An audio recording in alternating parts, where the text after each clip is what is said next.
Shalom, saudara. Shalom.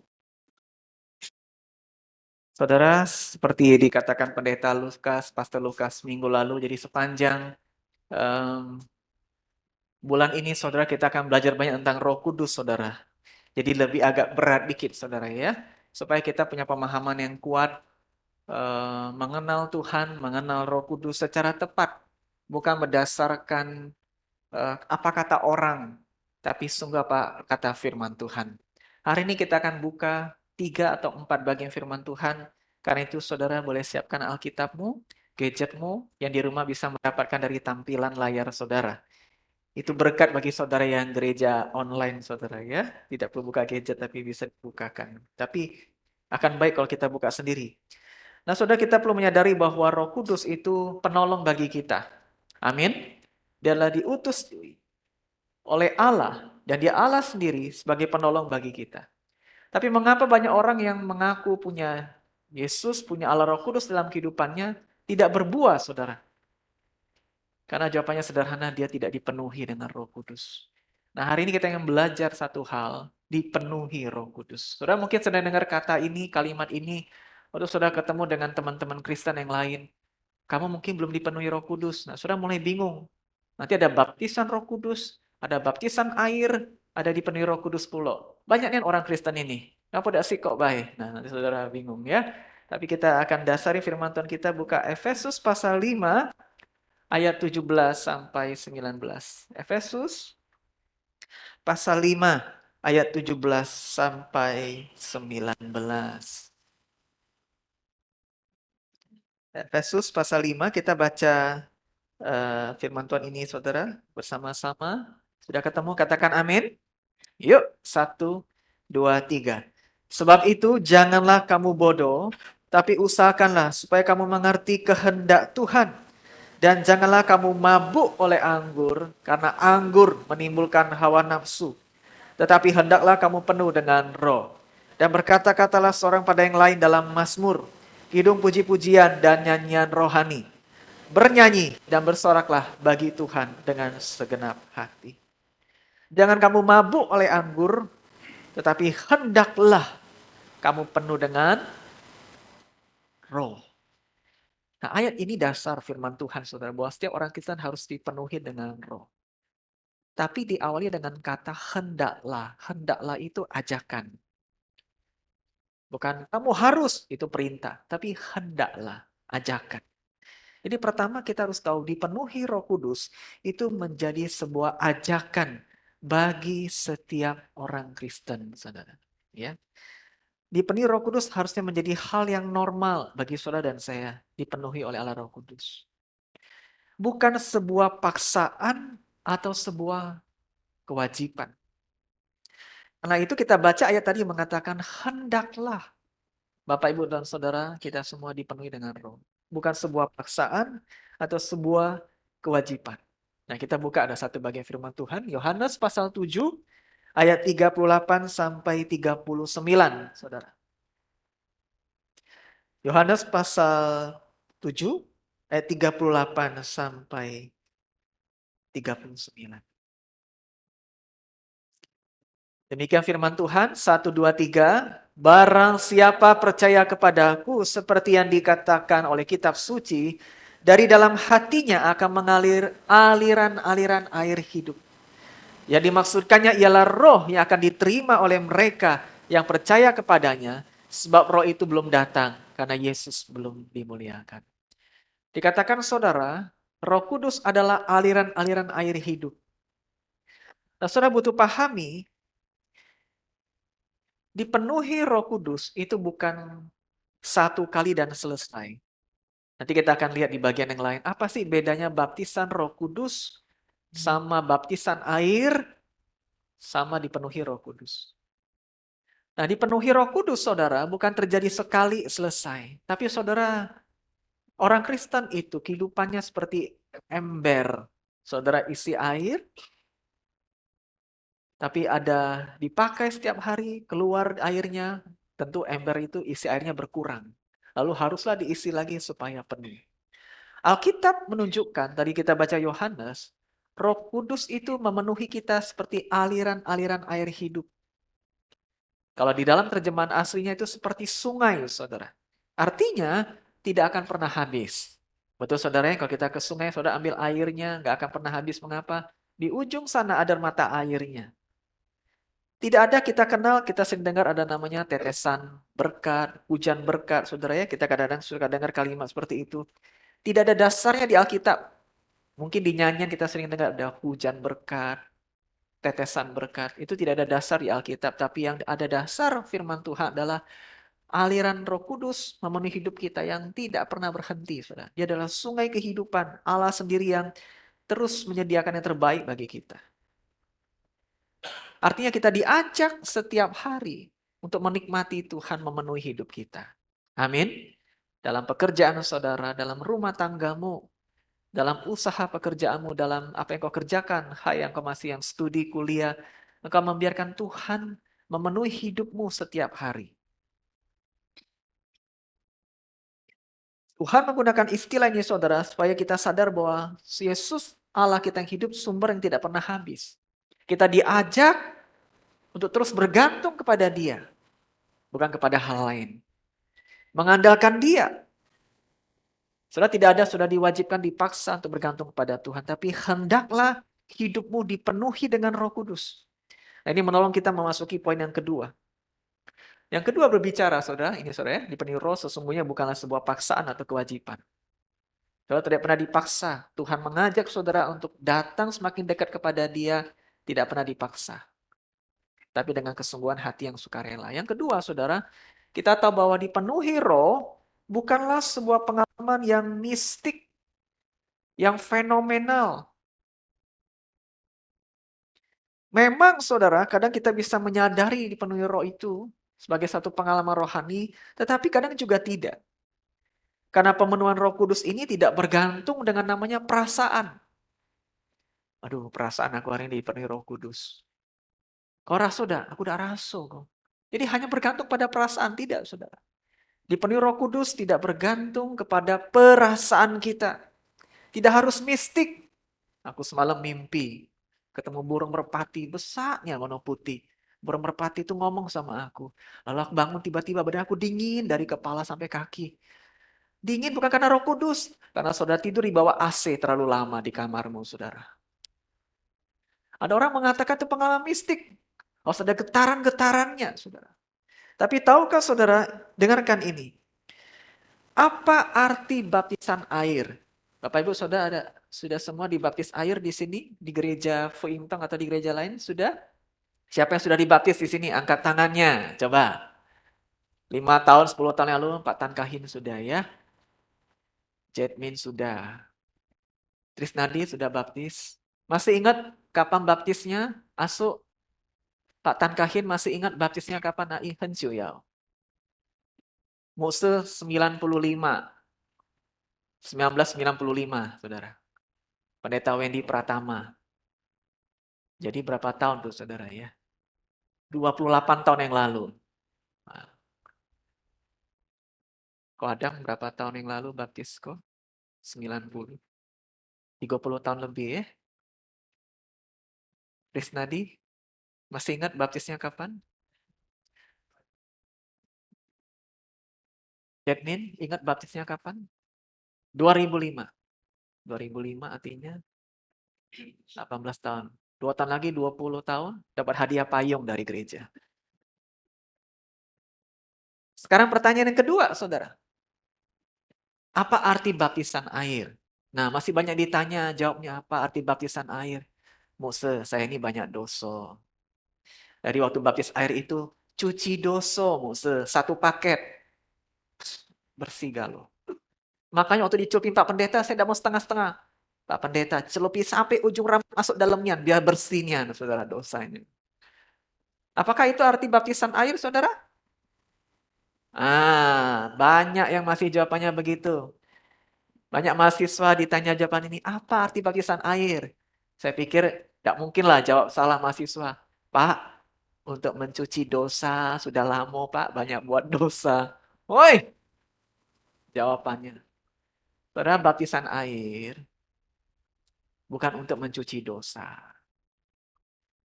tapi untuk masuk ke dalam keluarga Allah, yaitu gereja. Dan memberitahu, kita kan ada proklamasi, saudara ya, 17 Agustus 1945, proklamasi Indonesia Merdeka. Nah, seperti itulah waktu baptisan air, kita memberitahu proklamasi kepada surga, para malaikat, para setan, dan semua manusia, saya miliknya Kristus. Saya masuk ke dalam keluarga Allah. Nah, itu arti baptisan air. Baptisan air, ada yang di sini 2 kali, ambil paket 2 kali ada, 3 kali ada, 1 kali saya di Palembang, Muse. 1 kali di Sungai Yordan, ketiga kali rencana di Sungai Musi, Muse. Saudara, baptisan air itu sekali untuk seumur hidup. Ya, ingat ya, makanya surat baptis saudara cuma dikeluarkan sekali. Nah, surat baptis jangan hilang di zaman ini. Bagi engkau yang mau menikah, dengarkan ya, secara hukum, ini informasi sedikit, yang mau menikah sekarang butuh surat baptis. Yang punya rencana menikah, nah hilang surat, carilah. Surat baptismu tidak ada, tidak bisa nikah kau. Betul, sekarang hukumnya saudara, catatan sipil, engkau menikah secara Kristen butuh surat baptis. Tenang Muse, aku surat baptis ada 3. Dapat 3 dari mana banyaknya? Sekali saja saudara ya. Nah, baptisan Roh Kudus, apalagi ini? Baptisan Roh Kudus itu terjadi saudara, itu kehadiran Roh Kudus pertama kali dalam hidup kita, tinggal dalam diri kita, itu sekali dan selamanya. Kapan itu terjadi? Kapan? Waktu kita percaya dan terima Yesus dalam hidup kita. Dia hadir, dia tinggal. Nah, masih ingat kapan engkau terima Yesus pertama kali? Mose tahu? Oh, saudara, saya nggak tahu. Saya ingat kira-kira kelas 5 SD, kelas 4 SD, nenek, popo, ngolok-ngolok, yuk kalau kau ke sekolah minggu nanti dapat es krim. Pergilah saya, saudara. Diceritain losenya, akhirnya saya jadi korban percaya sama Yesus. Kapan umur saya nggak ingat. Tapi di hari itu, kira-kira kelas 4 SD, 5 SD, saya buka hati, Tuhan, saya terima Engkau. Nah, kebenarannya, saudara, Roh Kudus hadir dalam hidup kita. Itulah baptisan Roh Kudus. Jadi baptisan Roh Kudus itu terjadi waktu engkau terima Yesus pertama kali, entah kapan itu dia tinggal dalam hidupmu selamanya. Baptisan air itu terjadi setelah baptisan Roh Kudus. Beberapa tahun kemudian engkau bertekad, Tuhan aku mau beribadah lebih sungguh pada engkau di gereja ini. Aku ingin memuliakan engkau dengan pelayanan. Aku ingin menyerahkan diriku menjadi milikmu sepenuhnya. Dibaptislah air. Nah ini sekali seumur hidup saudara. Baptisan Roh Kudus terjadi sekali. Baptisan air terjadi sekali. Dipenuhi Roh Kudus itu tidak terjadi sekali. Tapi berkali-kali seumur hidup kita. Oh, artinya Roh Kudusnya keluar masuk Mose. Hari ini dia ada di hatiku, besok Pu Cien hilang dia. Lagi datang lagi, begitukah? Tidak, saudara. Kita percaya dalam iman sebagai janji firman Tuhan, Roh Allah tinggal dalam diri anak-anaknya. Dan pengalaman ini pengalaman yang terus-menerus terjadi berulang-ulang. Sampai seumur hidup kita. Apa artinya dipenuhi Roh Kudus? Tadi di poin ketiga lebih jelas. Berbicara soal saudara membiarkan hidup kita dipimpin oleh Roh Kudus setiap hari. Saudara memiliki karunia roh tidak menjamin kita dipenuhi oleh Roh Kudus. Ya, saudara. Anda bisa memiliki banyak karunia rohani, tetapi belum tentu hidupmu bersifat rohani. Kita buka dulu bagian firman Tuhan saudara. 1 Korintus pasal 3 ayat 1 sampai 3. Mari Bapak Ibu, ini ada teguran dari Bapak Paulus untuk orang-orang, untuk gereja Korintus ya. 1 Korintus pasal 3 ayat 1 sampai 3. Kita bawa Alkitab, yuk baca pelan-pelan. 1, 2, 3. Dan aku, saudara-saudara, pada waktu itu tidak dapat berbicara dengan kamu seperti dengan manusia rohani, tetapi hanya dengan manusia duniawi yang belum dewasa dalam Kristus. Susulah yang kuberikan kepadamu, bukanlah makanan keras. Sebab kamu belum dapat menerimanya, dan sekarang pun kamu belum dapat menerimanya, karena kamu masih duniawi. Sebab jika di antara kamu ada iri hati dan perselisihan, bukankah hal itu menunjukkan bahwa kamu manusia duniawi dan kalau kamu hidup secara manusiawi? Ini gereja yang paling tragis dalam sejarah perjanjian baru, saudara. Gereja Korintus. Mereka banyak yang percaya Yesus, sudah dibaptis oleh Roh Kudus, punya banyak karunia roh, tapi hidupnya tidak rohani. Secara luar mereka tampak memukau, tapi ternyata hidup mereka tidak dipimpin Roh Kudus. Banyak berkompromi dengan dosa. Dikatakan ada iri hati, perselisihan, saudara. Mereka mengaku menjadi pengikut Yesus, tapi hidup mereka tidak menunjukkan Yesus. Bahkan saudara, di zaman ini pun ini peringatan bagi para pendeta. Banyak pendeta-pendeta bernubuat, banyak lakukan hal-hal yang luar biasa. Punya banyak karunia roh. Namun, kita perlu menguji apakah punya banyak karunia roh itu hidupnya juga rohani, benar di hadapan Tuhan. Saudara, kita ini bisa pakai topeng ikut Tuhan. Ya, di gereja, saudara tampak begitu baik, melayani. Tapi siapa tahu isi hati saudara dan pikiranmu. Iri hati, siapa yang bisa tahu, saudara? Betul? Kita baca ayat tadi, ada iri hati. Ini urusannya di dalam hati, di dalam pikiran. Perselisihan, tidak suka sama orang.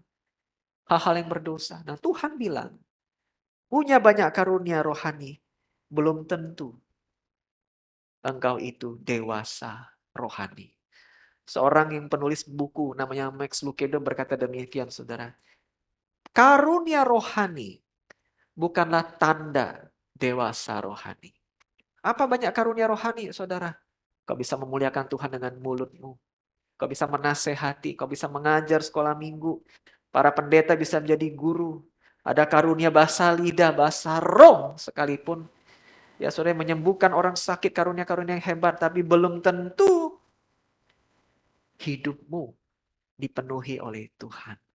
Dari Senin kembali ke Senin, belum tentu hidupmu dipenuhi oleh Tuhan. Hari Minggu kau bisa memukau orang dengan tampilanmu. Tapi dari Senin sampai Sabtu, hidupmu tidak dipimpin oleh Tuhan. Kita perlu menguji, saudara. Karena jangan-jangan semua karunia rohani ini dipakai untuk menyombongkan diri. Tadi yang mimpin pujian Devi, saudara. Suaranya itu selalu bagus menurut saya. Kuat, memberkati. Tapi mana tahu Senin sampai Sabtu siksa anak, saudara. Mana tahu. Hari Minggu dalam sesaku percaya.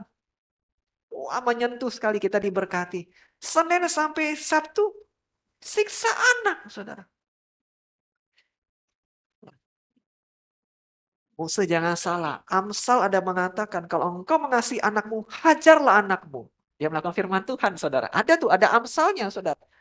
Tapi yang versinya Devi ini nyiksanya kelewatan, saudara. Kata-kata kasar, tidak benar, menghancurkan, ngelawan suami. Makanya suaminya agak diam, saudara memang. Saudara lihat, suaminya agak pendiam. Bercanda ya, Devi, Ferry ya. Fer, usah bercanda, Ferry. Saudara, hari Minggu bisa memukau. Tapi Tuhan yang paling tahu. Bukan cuma Tuhan yang paling tahu, biasanya kita yang paling tahu. Ya, hari lepas hari, orang dekat yang paling tahu seperti apa kita. Makanya saudara hati-hati, punya banyak karunia rohani, tidak identik dengan engkau dewasa rohani. Yang ketiga, yang terakhir, saudara, kalau kita mengerti dipenuhi roh, itu bukan bicara soal kuasa, tapi soal Allah yang tinggal dalam diri kita. Kita diajak untuk taat kepada Tuhan setiap hari.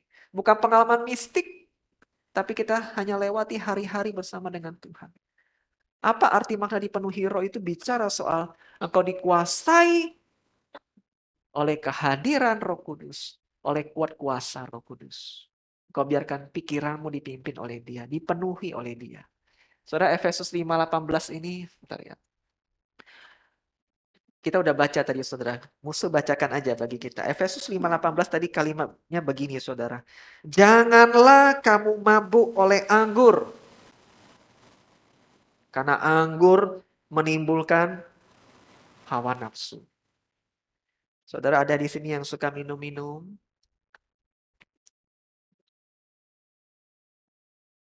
Ada?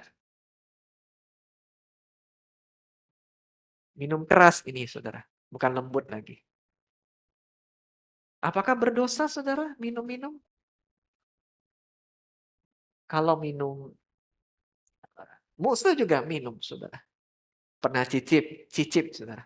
40% lebih alkohol pernah cicip. Saya itu muka merah, saudara. Artinya udah kuat. Tapi minum untuk menyehatkan badan, baik.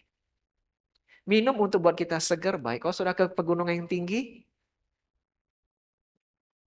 kadang-kadang minum alkohol membantu, saudara ya. Tapi yang firman Tuhan katakan tidak boleh sampai minum anggur, itu memabukkan, dikuasai.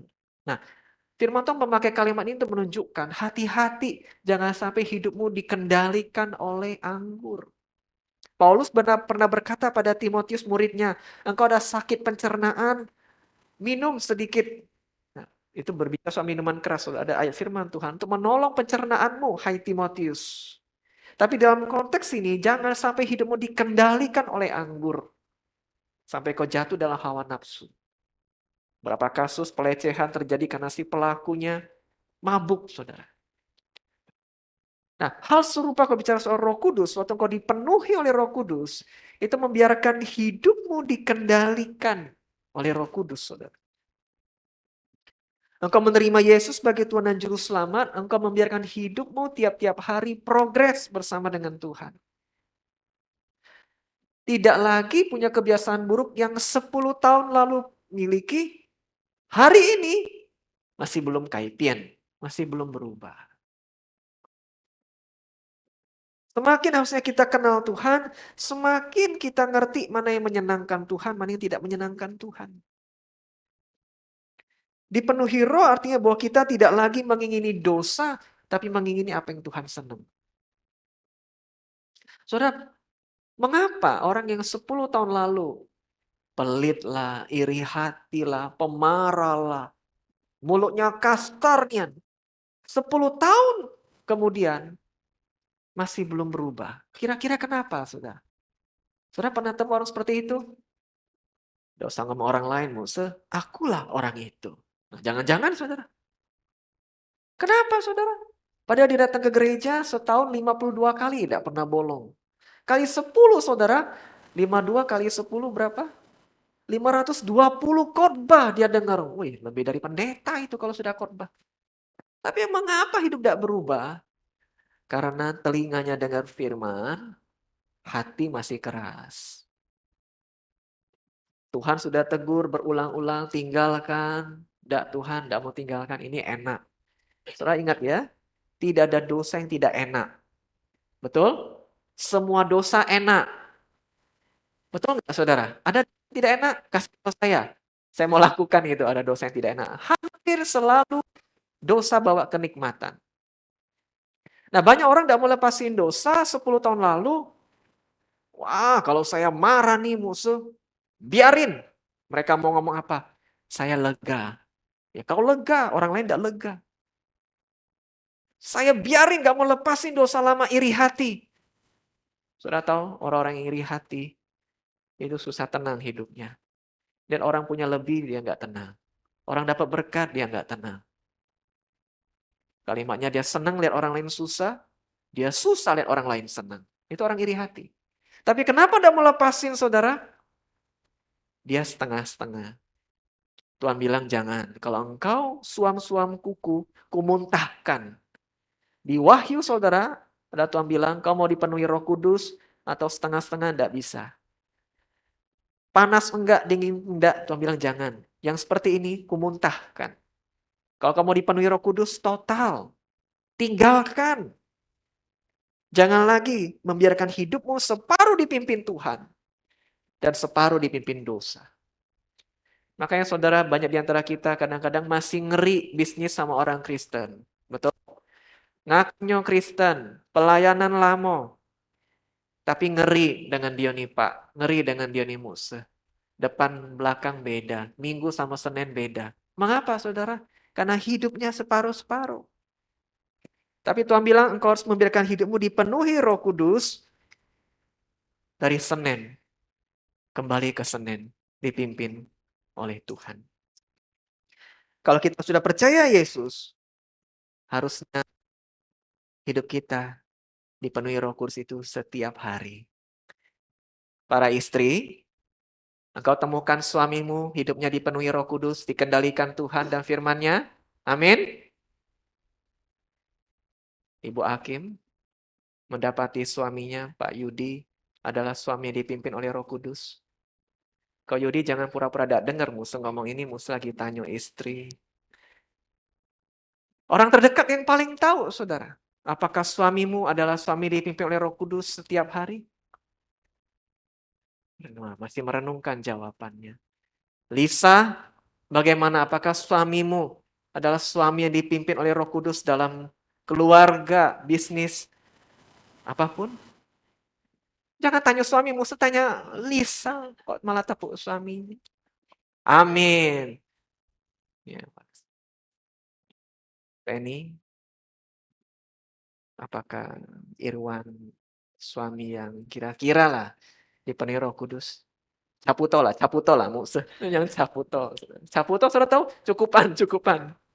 Kira-kira Penny bagaimana? Agak susah jawabnya ini. Ibu Vita, suaminya paling keker di gereja nih, gak apa-apa. Apakah suamimu kira-kira dipenuhi Roh Kudus dari hidup Senin kembali kepada Senin?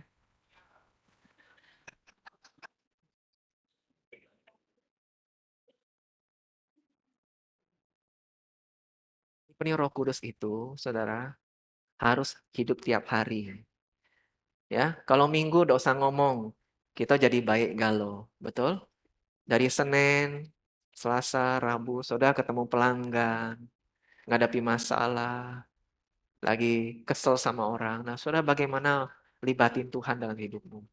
Punya pergumulan juga, bagaimana libatin Tuhan? Waktu saudara dipenuhi oleh Tuhan, saudara percaya Tuhan pimpin hidup saudara begitu jelas. Saudara lagi punya keraguan, bimbang, saudara dituntun Tuhan begitu jelas. Dan kalau saudara nyenengin hati Tuhan, masa Tuhan tidak berkati hidup kita? Ya, hidup orang Kristen tidak berarti lepas dari masalah. Malah kadang masalah lebih banyak. Tapi janji Tuhan, masalah sebesar apapun bagi anak Tuhan orang Kristen, pasti ada jalan keluar. Amin. Nah, pertanyaannya jangan tuntut berkat pertolongan Tuhan dulu. Ambil cermin berkaca, aku sendiri sudah dipenuhi Roh Kudus belum? Dipimpin Roh Kudus enggak setiap hari? Kalau belum, jangan marah sama Tuhan. Koreksi diri dulu, bukan koreksi pasangan dulu. Koreksi diri dulu, bukan koreksi anak atau orang tua dulu. Koreksi diri dulu, bukan koreksi pendetamu, koreksi atasanmu. Koreksi dirimu dulu.